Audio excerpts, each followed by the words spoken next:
नमस्कार, मी संस्थापक पांडुरंग उत्तम शिंदे, लोकसंस्कृती कला सेवा संघ। मागील 2 दिवसापूर्वी एक रील्स संस्थेमार्फत शेअर करण्यात आली होती। असे काही गरजू लोक आहेत की ज्यांना वेळ अभावी तसेच कामाच्या व्यापातून संगीत शिकण्याची आवड असून देखील संगीत शिकायला भेटत नाही।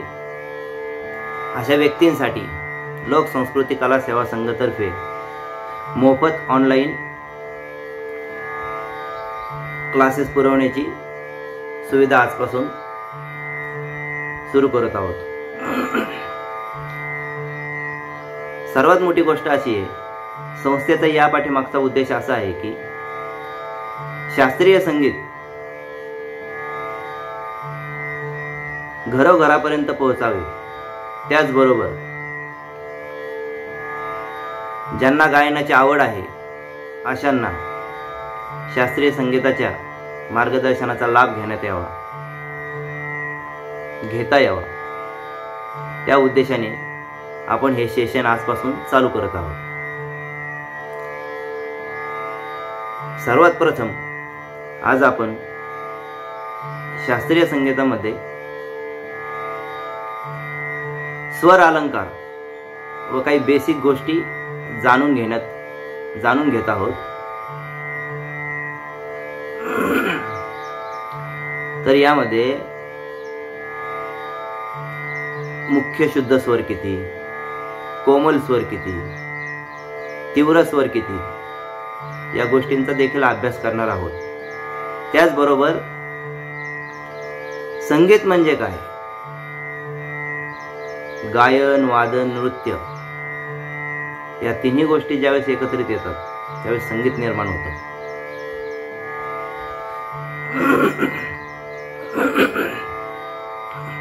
संगीतातली सगळ्यात महत्त्वाची गोष्ट म्हणजे स्वर, ताल आणि लय। या तीनही गोष्टींचा जर पुरेपूर अभ्यास आपल्याला असेल तर आपल्याला संगीत शिकण्यास काहीच हरकत नाही। आणि जर या तीनही गोष्टींचा आपल्याला अभ्यास नाही परंतु आवड असेल तर आपल्या सवडीच्या माध्यमातून व आपल्या ऑनलाईन सेशनच्या माध्यमातून आपण नक्कीच संगीत शिकू शकता। सर्वप्रथम आपण शुद्ध स्वर किती हे जाणून घेऊया। मूलतः आपण 7 सूर म्हणतो। हे सूर नसून स्वर आहेत। सा, रे, ग, म, प, ध, नि, सा। आता आपण जर बोटावर मोजले सा, रे, ग, म, प, ध, नि, सा म्हणजे किती स्वर झाले? हे तसे 8, पण यामध्ये सा डबल आलेला आहे। म्हणजे या 7 स्वरांचं मिळून एक सप्तक तयार होतं। खालच्या खर्जे 6 पासून मंद्रातल्या 6 पर्यंत, मंद्रातल्या सप्तकातून तार सप्तकातल्या 6 पर्यंत। म्हणजे सप्तकाचे किती प्रकार पडतात? 3। एक खर्ज सप्तक, एक मंद्र सप्तक आणि एक तार सप्तक। खर्ज म्हणजे एकदम खालच्या पट्टीतले स्वर वाजले जातात। तुम्हाला दाखवतो, ऐकून घ्या।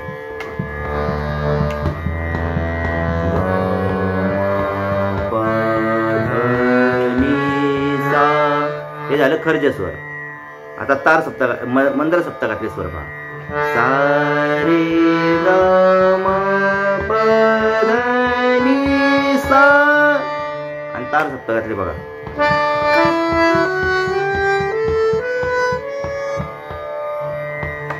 हे सांगण्याच्या पाठीमागचा उद्देश मुख्यत्वे करून गायन हे मंद्र सप्तकात केलं जातं। कारण सर्वसामान्यांना आणि सर्व लोकांना गायला ते एक चांगल्या प्रकारचं सप्तक आहे, तर त्या सप्तकामध्ये गायन केलं जातं। शुद्ध स्वरांच्या खालोखाल कोमल स्वर येतात। 4 कोमल स्वर येतात। जसा रे शुद्ध आहे तसा रे कोमलपणे, ग शुद्ध आहे तसा ग कोमलपणे, ध शुद्ध आहे तसा ध कोमलपणे आणि नि शुद्ध आहे तसा नि कोमलपणे। मग आता कोमल स्वर कसे ओळखायचे? शुद्ध स्वरांपेक्षा ज्या स्वरांच्या आवाजाची उंची ही कमी असते अशा स्वरांना कोमल स्वर म्हणायचं. आणि एकच स्वर आहे जो शुद्ध स्वरापेक्षा जास्त उंचीचा आहे, तो म्हणजे म, म्हणून त्याला तीव्र स्वर म्हणायचं. म्हणजे तुमच्या लक्षात आलं असेल, मूळ स्वर 7 त्याला शुद्ध म्हणायचं, त्यांच्यापेक्षा कमी उंचीचे 4 आहेत त्याला कोमल म्हणायचं, आणि त्यांच्यापेक्षा एकच स्वर जास्त उंचीचा आहे त्याला तीव्र स्वर म्हणायचं. म्हणजे तुमच्या लक्षात आलं असेल की स्वरांचे 3 प्रकार पडतात: शुद्ध स्वर, कोमल स्वर आणि तीव्र स्वर. आता समजा आपण एखादा अलंकार घेतला, सा रे ग म प ध नि सा. हा जर आपण कोमल स्वराच्या माध्यमातून वाजवला तर तो कसा वाजेल?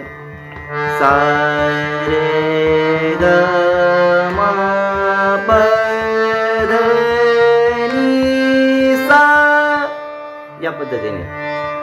आणि जर त्यामध्ये आपण तीव्र स्वर टाकला तर तो कसा वाजेल? सा रे ग म प ध नि सा. म्हणजे मुख्यत्वे करून हे लक्षात आलं पाहिजे,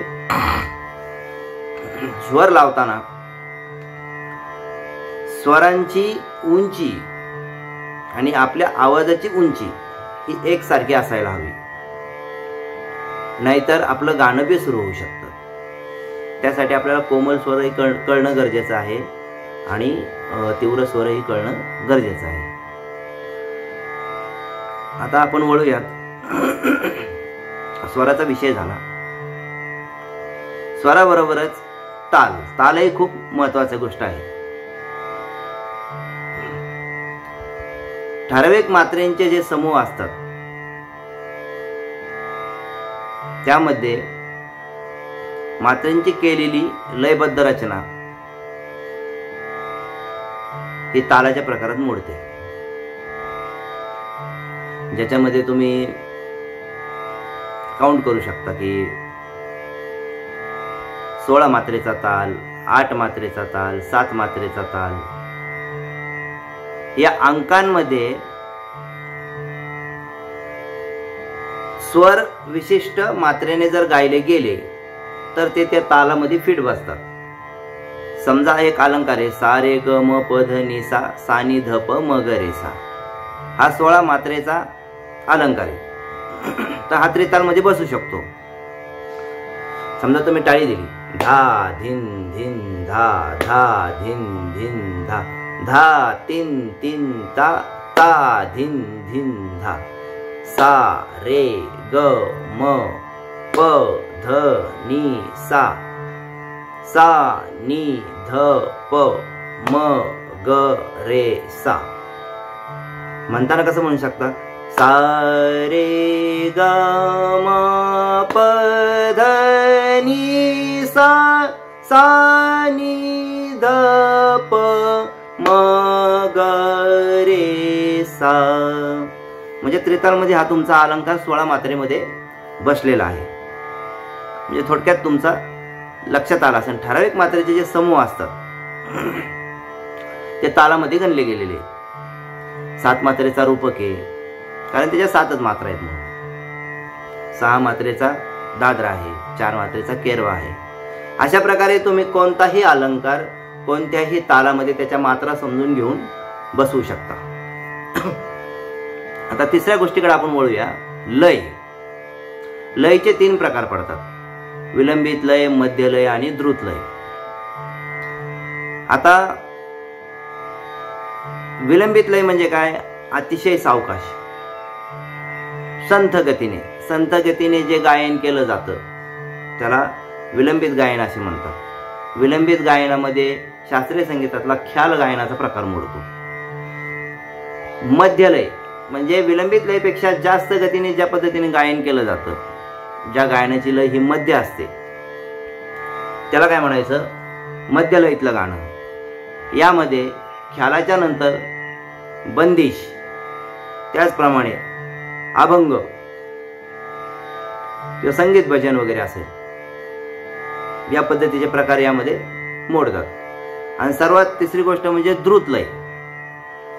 द्रुतलय ही मध्यलयपेक्षा जास्त गतीने असते. जलद गतीने गाण्याचा प्रकार यामध्ये गायला जातो, जसा तराणा झालं, सरगमगीत झालं, लक्षणगीत झालं. हे जे प्रकार आहेत हे तुम्ही तालाची लय वाढवून द्रुतलयमध्ये गाऊ शकता. म्हणून गायनाचे 3 प्रकार सांगितले गेलेले आहेत: विलंबित लय, मध्यलय आणि द्रुतलय. गायन शिकताना ह्या गोष्टी समजून घेणं खूप महत्त्वाचं आहे मित्रांनो. बऱ्याच वेळेस माझ्याकडे विद्यार्थी येतात आणि विचारतात, सर आम्हाला गायन शिकायचं. पण गायन शिकायचं म्हणजे नक्की काय, तर तुम्हाला आधी या बेसिक गोष्टी लक्षात घेणं खूप गरजेचं आहे. त्याचबरोबर सर्वात महत्त्वाची गोष्ट,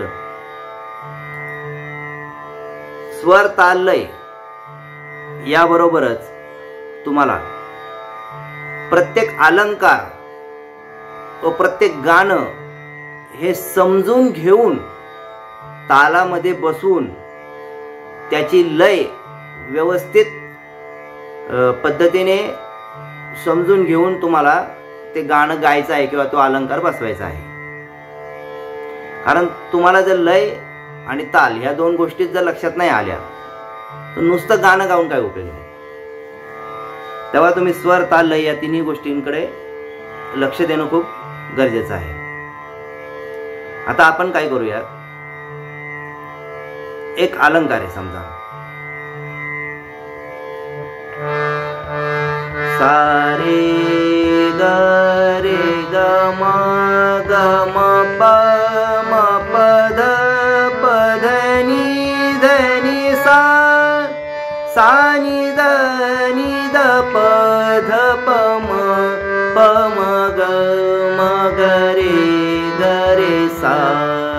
हा अलंकार नॉर्मली सर्वांना माहिती आहे. हा अलंकार आता आपल्याला 3ही लयमध्ये गायचा आहे. मग पहिल्यांदा अतिशय विलंबित मध्ये, सा रे ग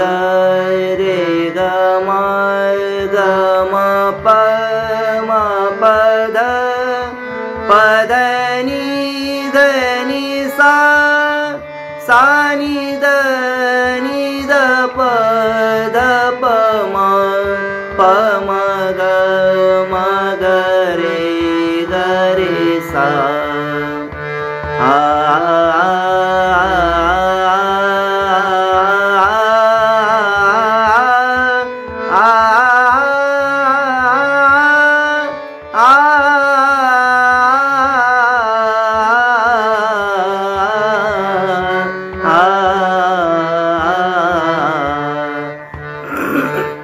ही झाली विलंबित लय.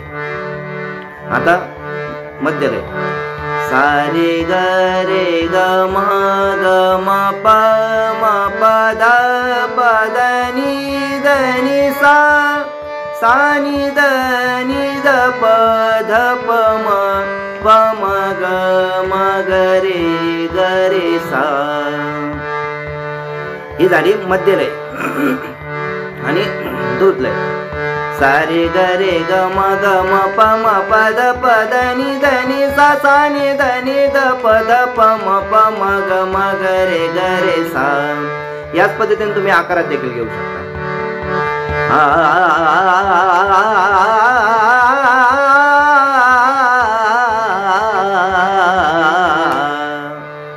याने काय होईल, तुमचा स्वराबरोबरच आकाराचा देखील रियाज होईल. त्याचबरोबर शास्त्रीय संगीतामध्ये स्वरांचे शास्त्र समजून घेणं खूप गरजेचं आहे. बऱ्याच वेळेस काय होतं, स्वर लावताना अ, ई, ह या प्रकारचे स्वर उच्चार आपल्या तोंडातून होतात. तर असं काही करायचं नसतं. स्वर लावताना हे आकारात्मकच स्वर लावले गेले पाहिजे. थोडक्यात सा रे ग म आकारात्मक म्हणजे त्या स्वरांचा ज्याप्रमाणे उच्चार होतो त्या पद्धतीने त्याचा आकार असला पाहिजे. नाहीतर तुम्ही म्हणसाल सर सा रा गा असं बिलकुल नाही. त्याच्यामुळे मी ज्या गोष्टी सांगतोय त्या तुम्ही व्यवस्थित ऐकून घ्या आणि त्या पद्धतीने तुम्ही जर रियाज करसाल तर तुम्हाला शास्त्रीय संगीत शिकताना काहीच अडचण येणार नाही.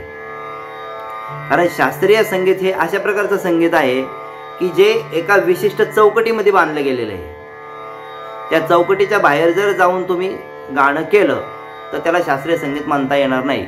मग ते तुमचं उपशास्त्रीय संगीत किंवा सुगमच्या अंगाने ते जाऊ शकतं. त्याच्यामुळे शास्त्रीय संगीत गाताना तुम्ही पहिल्यांदा त्या गाण्याचं शास्त्र समजून घेणं खूप गरजेचं आहे. कारण शास्त्रीय संगीत हे विशिष्ट तालामध्ये विशिष्ट लयमध्ये बांधलं गेलेलं आहे. आज आपण एक गोष्ट शिकूया की समजा एक स्वर अलंकार आहे आत्ताच गायलेला आपण. सा रे ग रे ग म ग म प म प द प द नि द नि सा सा नि द प ध प म प म ग रे सा.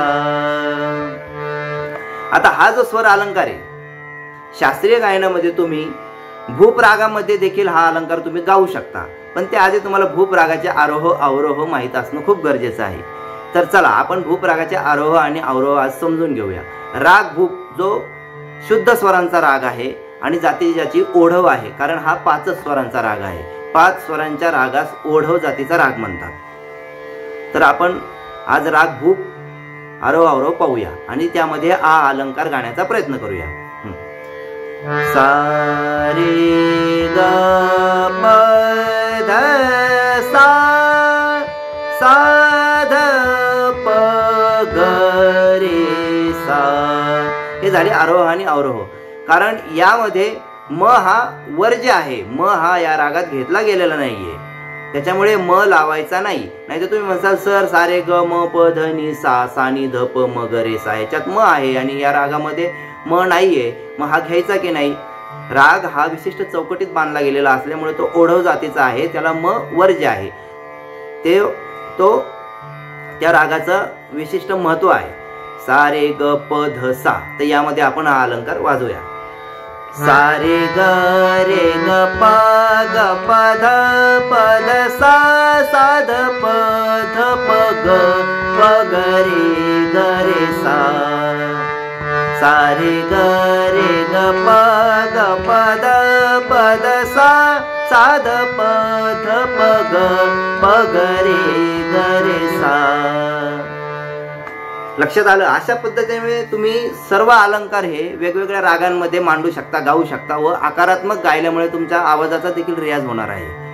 तेव्हा माझं एक सांगणं आहे की तुम्ही देखील अशा पद्धतीने प्रयोग करून पहा.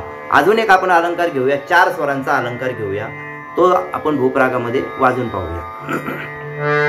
सा रे ग प ध सा सा ध प ग रे सा. आपला ओरिजिनल अलंकार काय सांगतो 4 स्वरांचा. सा रे ग म प द नि सा. फक्त इथे म वर्ज्य असल्यामुळे आपल्याला म आणि नि वर्ज्य असल्यामुळे आपल्याला काय करायचंय. सा रे ग प द सा सा ध प ग रे सा. कारण भूप रागाला म आणि नि वर्ज्य आहे मित्रांनो. अशा पद्धतीने तुमच्या लक्षात आला असेल की स्वर अलंकार हा आपण कोणत्याही रागात बसवू शकतो. त्याचप्रमाणे कोणत्याही तालात देखील बसवू शकतो. आता हा 4 स्वरांचा आहे. समजा सा रे ग म रे ग म प. तर हा तुम्ही केरव्यातही बसवू शकता. धागे न ती नक्क धिन धागे न ती नक्क दिन. सा रे ग म प द नि सा सा नि ध प म ग रे सा. या पद्धतीने तुम्ही देखील बसू शकता. आणि एक गोष्ट करायची आहे मित्रांनो. सकाळी उठल्याच्या नंतर ओंकार मध्ये कमीत कमी 5 मिनिटं तरी तुम्ही स्वर लावणं गरजेचं आहे. तो अशा पद्धतीने लावा.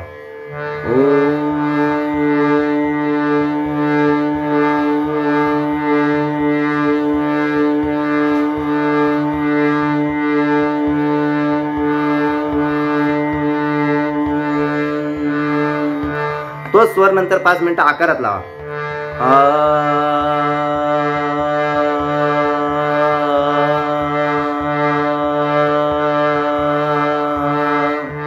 आणि तोच स्वर नंतर स्वरामध्ये लावा. सा.